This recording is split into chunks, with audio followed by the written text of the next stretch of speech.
Hey there guys, it's Kim George here with YourChicGeek.com, and in today's video, this is going to be a little bit different. I know you guys are used to me giving out the tutorials and all that kinds of stuff, and that is definitely going to be forthcoming this week. So, but today it's going to be different. As you can see from the title, I'm just going to be talking about some things that have kind of been on my heart. And just, kind of expressing to you all why I'm so passionate about teaching the things that I teach and kind of talking about, creating passive income, whether it be through print on demand, whether it be through KDP, which is a form of print on demand, whether it be through, running a shop, rental properties, whatever it is that you want to do, stocks. I just want to talk about why it's so important. I want to just kind of share a story time and talk about some experiences that I've had that hopefully will inspire you guys if you're not currently working and creating some kind of passive income and multiple streams of income for yourself. So I'm going to try not to rant too long, or not even rant, but just kind of talk too long on this subject. But I hope that this will inspire someone today. So before we get off into the video, I'd love for you guys to like, share, subscribe, share this video with someone, anyone that you think it will help. That will be great. So let's dive in. So as you can see from the title of the video, I'm going to be just kind of sharing a story time here about a toxic work environment and honestly some PTSD that really drove me into getting really serious about passive income. So I worked at a specific place in corporate for 10 years. I dedicated, a lot of time to this specific job. I dedicated a lot of just everything to the job. You were talking about working, day and night, working on the weekends, you're on call, you're doing project work. It was just my soul, basically was just so tied to this job. And, 10 years in, I was doing okay. I think up until the year 5 or so, I was on one specific team, but I got moved, or not moved, but I actually interviewed and went to another team. And this other team was initially fantastic. It was great. The people there, really cool, all that good stuff. And then there was one specific lead that came into the team. And that's where things started to get really interesting. I'll say that. So this lead came in, and initially they were really cool and everything was going well. But then there started to really become a lot of, I guess you can say, friction with this specific person. And things had gotten to the point where it was just really tough. It was a lot of tension. It was just a lot kind of going on. So into this job, into this other team, like I said, my coworkers were really fantastic. They were really fantastic people. And I'm sure they probably really didn't know all of the things that were kind of going on behind the scenes. But I just didn't get along with this specific lead. I felt like this person was very, confrontational. They didn't just allow for you to kind of be you. They wanted to kind of push you to being something that they wanted you to be versus you just kind of being yourself, and them accepting you for who you are, and just kind of, letting things be what they were. And so anyways, one day out of the blue, I got a meeting invite, and it was just out of the blue. And I'm like, okay, this is interesting. So it didn't have anything on there. It just said that, meeting. And this was a meeting, by the way, with this specific lead, the manager, the upper management, and someone else. And I said, wow, this is very interesting. Like, what's going on here?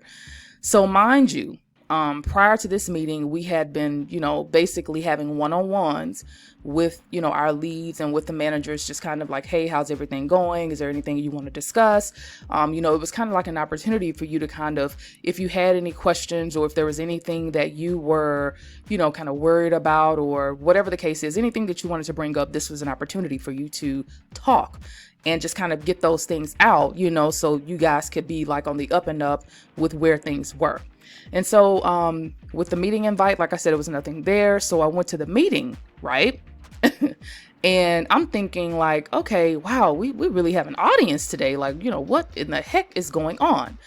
So I get on the call. It's the lead, it's the manager, it's all these, high up there VPs. And I'm like, what the heck? So they get me on the call and they're like, hey, and prior to this, I had tried to reach out to one of the people that was attending this meeting to see like, hey, what's going on? Can you tell me?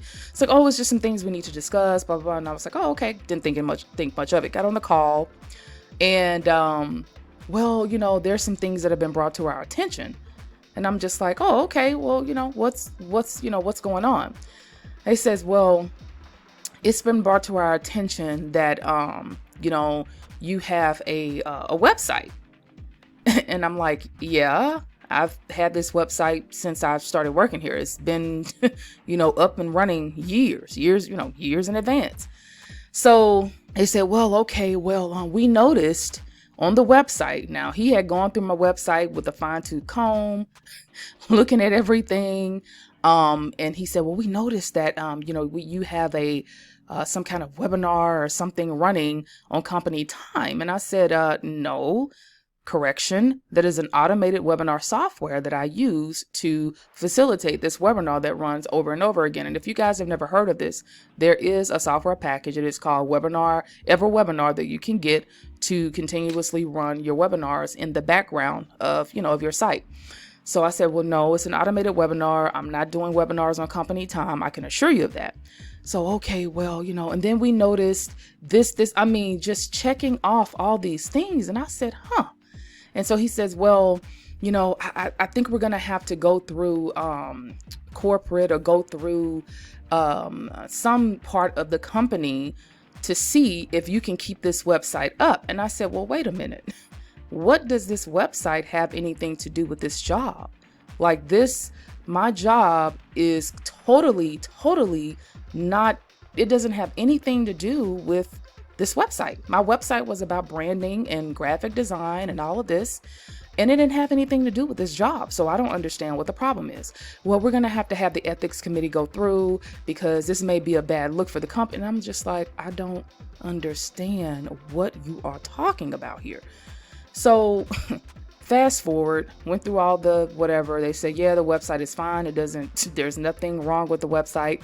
I got that information back. That was great because I have heard that if you're working, but if you're still working, if someone were to find out that you had a website, some companies will take issue with that.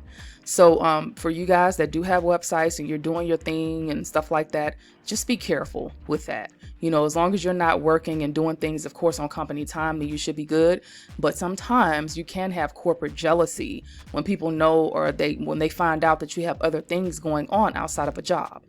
So anywho, long story short, things just got progressively worse. I just became very stressed out. It was a very hostile and toxic work environment after that point in time, to the point where I had to just take a medical leave of absence to kind of get myself together to figure out what I was going to do. And I'm grateful that in that time that I had saved a lot of money up through my 401k. So I was okay, but it was just a very stressful time and a very, very toxic and hostile work environment. And I think through that experience, guys, it really did get me into really getting on the ball with creating some other kind of passive income streams for my life. And so what I want to share with you guys today are 5 things that, hopefully you guys can take away from, that I've taken away from that experience. And I want to share with you guys, and why I try to go so hard with, creating content that hopefully will help you guys get on the ball with creating some kind of passive income. It doesn't have to be specifically what I'm sharing with you and what I show you guys, but how one day you can be at a job, for over 10 years, working your butt off, just a stellar employee, and then you meet the wrong person or have the wrong kind of whatever happened. And I'm not going to sit up here and say that I was totally perfect, because I didn't have emotional intelligence in the job. I was, getting very testy and things because I think I was just very stressed out. I'm normally a very low key and whatever kind of person, but I think everything that was going on with management and with this specific lead just kind of, caused me to come outside of myself. I will say that. And there were some other things that went on too that I did wrong, and I rectified those things. I did what I was supposed to do, but I think that this specific person just kind of, he just didn't like me. He didn't like me that much, and that's okay. That's okay. But I just wanted to share this story with you guys because, like I said, that situation really, tested me. And I had to walk through the fire on that one for a while. And then here's even worse. So check this. So after going through all of that, all of that stuff, getting fired because I was eventually fired from the job, I went to go do my unemployment. And would you know that they did not want me to get unemployment? Now I had been there 10 years, no problems, but they didn't even want me to get my unemployment. I'm just like, wow, are you serious? Like, what? So anyways, that was trial by fire. I got through it, grace of God. But these are the biggest takeaways that I want you guys to really consider. Okay. So number one is to definitely, if you have the ability to create multiple streams of income for yourself. Like I said, it doesn't have to necessarily be in the things that I share on my channel. It could be in another form or fashion, but always have a plan B for yourself in case if you are still working, that fails, or even if if you're not working, you want to make sure that you have other things kind of working in case some things start to kind of fall off. You can always have something else to kind of balance you out. Okay. Number two, keep your business to yourself. Now, here's the thing. I never told anyone at my job about my website. I didn't. I think that one of my coworkers or someone discovered it, and I'm not sure to this day if they went and told, but either way, I didn't tell anybody anything because sometimes when you kind of tell people things, it may come off to them initially as being like, oh, wow, this is really great.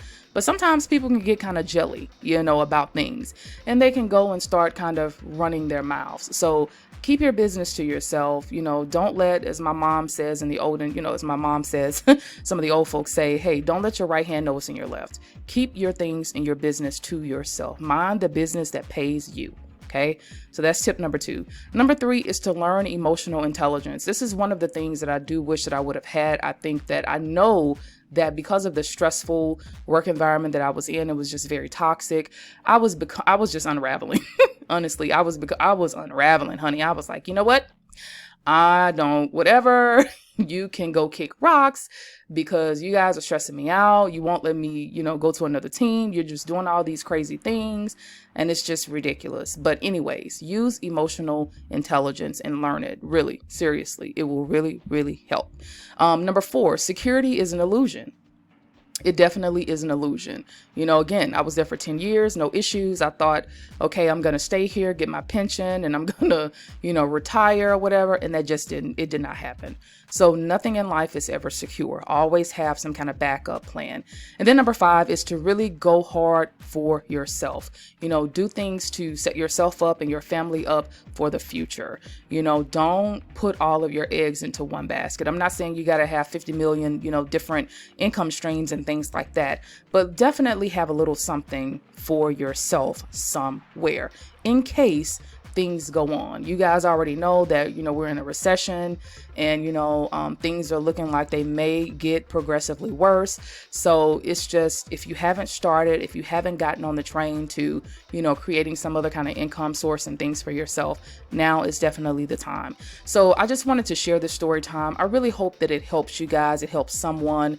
Like I said, my experience was just really crazy and it just really put that fire under me to get serious about passive income and creating the multiple income streams and things like that for the future. So I'm gonna stop ranting, but I hope that this helps. I really, really do. And I want you guys to, I want to hear your stories.